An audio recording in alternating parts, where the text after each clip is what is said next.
حکومتی مذاکراتی کمیٹی کے ترجمان عرفان صدیقی کا مذاکرات ختم کرنے کے اعلان پر افسوس کا اظہار کہا تحریک انصاف والے مذاکرات کا عمل نہ چھوڑیں، فیصلے پر نظر ثانی کریں۔ میڈیا سے گفتگو میں کہا پی ٹی آئی والوں کو آنے کی بھی بے تابی تھی اور جانے کی بھی بہت جلدی ہے۔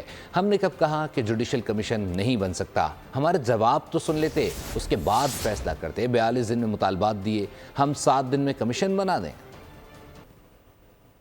ہم اسی پہ غور کر رہے ہیں، مشکل ہوتی تو اسی دن ہم کہہ دیتے جی نہیں بن سکتا۔ انہیں کہاں سے یہ الہام آیا کہ ہم نے کیا فیصلہ کیا؟ انہیں کب کہا ہے کہ نہیں بن رہا؟ ان کو آنے کی بھی بے تابی تھی، جانے کی بھی جلدی ہے بہت۔ ابھی نہ جائیں، کچھ دن ٹھہر جائیں۔ ہم تو 28 دن کی تاریخ دے چکے ہیں اسپیکر صاحب کو، آپ اجلاس بلائیں، تمام ان کے مطالبات کے بارے میں موقف لے کے آئیں۔ پارٹی کے بانی کی رائے سے ہٹ کے ری کنسیڈر کرنا چاہیے، اپنی ایک رائے بنا سکتے ہیں علی گوہر صاحب، عمر ایوب صاحب یا دوسرے لیڈر۔ ہماری اپیل ہوگی کہ وہ اس پہ ضرور غور کریں اور اس عمل کو نہ چھوڑیں۔ خود خواہش کی تھی کہ ہم بات چیت کرنا چاہتے ہیں، 42 ڈیز لگے ان کو مطالبات لانے میں۔ ہم سے یہ تقاضا ہے کہ آپ 7 دن کے اندر اندر ان تمام نکات کا جواب دے دیں۔ 28 کی ڈیڈ لائن کو میٹ کرنے کے لیے اب بھی بڑی تندہی سے کام کر رہے ہیں۔ سبسکرائب کریں اور بیل دبائیں تاکہ کوئی خبر رہ نہ جائے۔